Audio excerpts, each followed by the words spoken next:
Hi అండి, అందరికీ నమస్తే. వెరైటీ కోడిగుడ్ల కూర వండుకుందాం రండి. పాండి పెట్టి దాంట్లో కొంచెం ఎక్కువ నూనె పట్టుద్దండి. దాంట్లో తాలింపు గింజలు, జీలకర్ర, పచ్చిశనగపప్పు, మినపప్పు, ఆవాలు వేసాను. చిటపట అన్న తర్వాత కొంచెం పచ్చిమిరపకాయలు వేసుకోవాలండి. ఈ కూరకి ఉల్లిగడ్డలు కొంచెం ఎక్కువగానే పడతాయి. తర్వాత కరివేపాకు వేసుకోవాలి.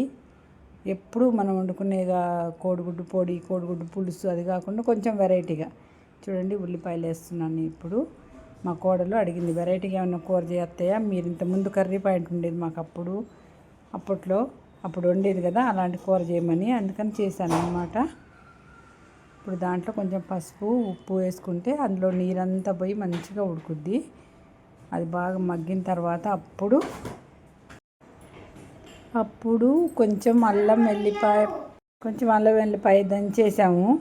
అల్లం వెల్లిపాయ నూరిందైనా వేసుకోవచ్చు, లేదు నా దగ్గర అందుకని అప్పుడప్పుడు ఇట్లా దంచుకున్నాం అనమాట. దంచేసి ఆయిల్ కొంచెం తక్కువ వేసుకున్నాం మేము. ఆయిల్ వేస్తే ఇంకొంచెం ఉండాలి, అసలు అయితే ఆయిల్ తక్కువ తినాలనేసి ఆయిల్ తక్కువ వేసాము. దాంట్లో అల్లం వెల్లిపాయ వేసి పచ్చివాసన పోయేదాకా ఆపాలి. కొంచెం దాంట్లో వేసేస్తే అల్లం వెల్లిపాయ పచ్చివాసన పోద్ది. దాంట్లోనే కారం వేసుకోవాలండి. ఇప్పుడు ఇంకా మగ్గిపోయినాయి కదా, అది పచ్చివాసన పోయిన తర్వాత దాంట్లో 1 చెంచాన్నర కారం వేసాను. నేనైతే 6 కోడిగుడ్లకి. తర్వాత 1 చెంచా ఉప్పు వేసాను. ఇందాక కొంచెం వేసా కదా ఉల్లిగడ్డలు మగ్గడం కోసమని, ఇప్పుడైతే 1 చెంచా ఉప్పు వేసాను అన్నమాట. దాంట్లో అది ఉప్పు కారం మంచిగా, అది కారం వాసన పోయేదాకా మంచిగా దాన్ని కూడా వేపాలి. వేగిన తర్వాత అది బాగా కొంచెం అల్లం వెల్లిపాయ పేస్టు, ఉప్పు, కారం అంతా ఉల్లిగడ్డలకి ఇట్లా నీరులాగా పట్టాక తర్వాత అప్పుడు దాంట్లో 1 గ్లాసు వాటర్ వేయాలండి. వాటర్ వేస్తే ఉడికి మొత్తం ఆ ఉల్లిపాయలకి అంతా పట్టుద్ది, గ్రేవీ లాగా అయిద్ది అనమాట. అది అప్పుడు చాలా బాగుంటుంది, టేస్ట్ వచ్చింది. చూడండి, పావు లీటర్ వాటర్ పోసాను నేను. చూడు, ఆ వాటర్ మొత్తం బాగా దగ్గరికి ఉడకాలి, అప్పుడు కానీ దానికి ఫుల్ టేస్ట్ వచ్చింది. ఇంతకుముందు మేమైతే మా కర్రీ పాయింట్ ఉన్నప్పుడైతే రోజు 3 టైమ్స్ వండేవాళ్ళం. పొద్దున, మళ్ళీ 12ంటికి అయిపోతే మళ్ళీ రాత్రిపూట అట్లా ఉండేది. నేనైతే ఇప్పుడు 6 గుడ్లు కొట్టేస్తున్నాను అందులో. చూడండి, వాటర్ మొత్తం ఇట్లా ఇంకా కొంచెం పోవాలి, అట్లా బాగా ఉడకాలన్నమాట. అట్లా ఉడికితే దాంట్లో టేస్ట్ బాగా వచ్చింది ఉల్లిపాయలలో.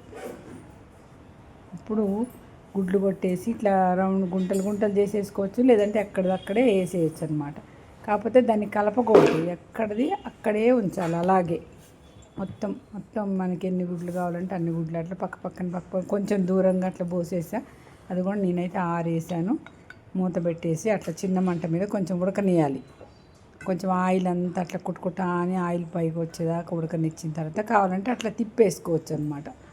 ఇంకా టేస్ట్ రావాలి, అందులో ఉప్పు కారం పట్టాలంటే అట్లా గంటతో కానీ కాడతో కానీ అట్లా తిప్పేసి మంచిగా దేనికది అట్లా తీసేసి ఒక ఆమ్లెట్ లాగా అట్లా వస్తుంది అనమాట. తిప్పేసుకుంటే బాగుంటుంది. తిప్పేసుకున్న తర్వాత దాన్ని పైన ఉల్లిపాయలు అట్లా వేసుకోవచ్చు, లేదంటే అట్లే మళ్ళీ కొంచెం ఆయిల్ వచ్చేదాకా పైకి ఉడకనియాలి దాన్ని. చాలా చాలా టేస్టీగా ఉంటుందండి, చాలా బాగుంటుంది ఈ కూర. మీరు ఎప్పుడులాగా కాకుండా కొంచెం కస్తూరి మేతి వేసుకుంటే మంచి గుమగుమలాడే వాసన వచ్చింది అనమాట బాగా. తర్వాత మరి గరం మసాలా, అంటే మేము పొడి మసాలా అంటాం, గరం మసాలా ఇంట్లో చేసుకుందైనా బయట కొన్నదైనా కొంచెం గరం మసాలా వేయాలండి. వేసేసి కొంచెం సేపు మూత పెడితే ఆయిల్ అంతా పైకి వస్తుంది. ఆయిల్ మొత్తం పైకి వచ్చేదాకా కొంచెం నిదానంగా ఉడకనిచ్చి దాన్ని అప్పుడు తింటే ఉంటుందండి, మస్తు ఉంటుంది. అసలు ఏ కూర అవసరం లేదు, చేపల కూరలాగా ఉంటుంది అనమాట. అట్లా అంత మంచి టేస్ట్ వచ్చింది. చూడండి, ఉడికిపోయింది. ఇప్పుడైతే నేను దింపేసి అదిగో మా కోడలు వేస్తుంది చూడండి, చేపల ముక్కలాగా తలా 1 ముక్క వేసింది. చాలా బాగుందంట, పిల్లలు చెప్పారు. నేనైతే నాన్ వెజ్ తిన్నండి. చూడండి, మీరు కూడా ఎప్పుడైనా అర్జెంటుగా ఇలా ఒకసారి వండుకొని టేస్ట్ చూసి నాకు కామెంట్ చేయండి. చాలా చాలా బాగుంటుంది, ఒక్కసారి చూడండి.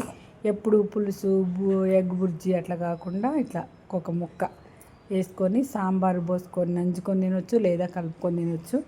చాలా సూపర్ టేస్టీ ఉంటుందండి. ఒకసారి చేసుకోండి.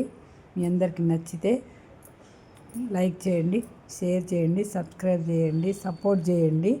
ఈ కూరను వండుకొని తిన్న తర్వాత ఇది ఎలా ఉందో నాకు కామెంట్ రూపంలో మీ కామెంట్స్ కూడా నాకు తెలియజేయండి. ఓకేనా ఫ్రెండ్స్, బాయ్.